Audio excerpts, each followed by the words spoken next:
Greetings. Glad you're here with me for another edition of Deciphering Our World. Of course, deciphering is a play off my name, Seif, and I'm appreciative of the fact you're interested in my opinion. The problem with doing something like this is when you talk about our world instead of the word. Deciphering our word is one thing as a Bible professor. Deciphering our world, you would want to have an open Bible. I do when doing that. But because you look at the world, you look at politics. And there's always the opportunity to alienate someone. I mention this because people ask me on occasion, Jeffrey, because I travel. I'm in Israel. I'm in Europe. In a few weeks I'll be in Poland and then in Ukraine. People ask me, Jeffrey, what's going on in America? Obviously, there is a massive change from the Biden era to the Trump era. And some say, what do you think? Some of my Jewish friends do. What do you think? And there's a kind of caution in that because Jews, for a variety of reasons, tend to be Democrats more so than Republicans. I could perhaps get into the reasons for that at another edition of this.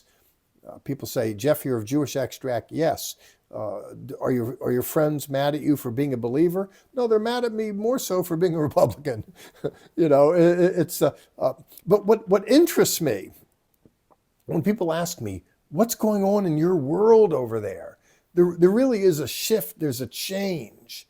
But the way I want to answer that question with you is the way that Israelis respond to it when I'm over there. Something that is unexpected, quite frankly, is the enthusiasm that Israelis have for this new administration, the Trump administration. There's different reasons for that.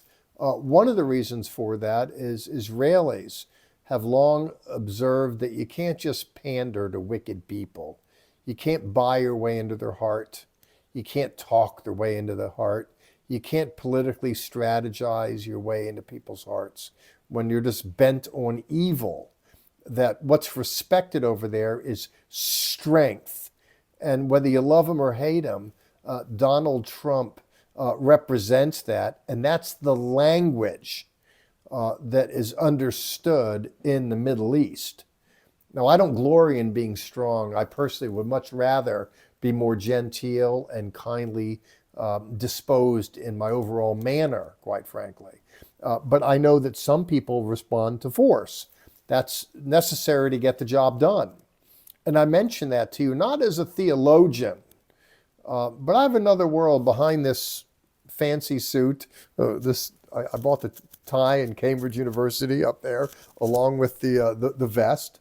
Never mind the professorial look.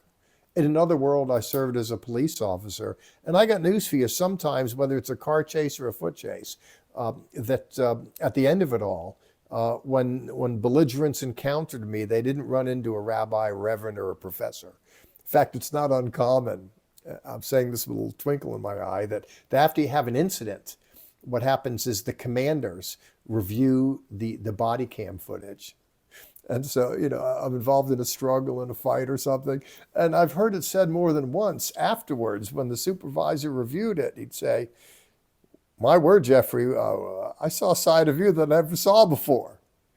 I'm smiling when I say that, and maybe I'm misconstrued with the smile, or maybe I shouldn't even say it because you might think the less of me because I advocate sometimes that certain situations are resolved by a ramped up use of force, the force necessary to get the job done. So in any case, in response to the question that's raised to me when people ask me, Jeffrey, what's happening in the political scene in America? Well, Donald Trump has come to power and there's massive shifting all over the place. I can speak of it in various ways. Well, Jeffrey, what do you think about Donald Trump? What do you think about his presence in the Middle East dialogue? Jeffrey, what do you think? Well, never mind what I think. I'm telling you, and it's interesting, the way Israelis thinks. They're going, you go, Donald. Finally, there's someone who understands the language over here, and the world may well be a better place because that someone does. With all that said, I don't put my stake and hope in any man. I believe that peace comes when the Prince of Peace comes. But until then, I like to see leaders leading in this world. There's some reflections from Dr. Jeffrey Seif, signing off now with Deciphering Our World.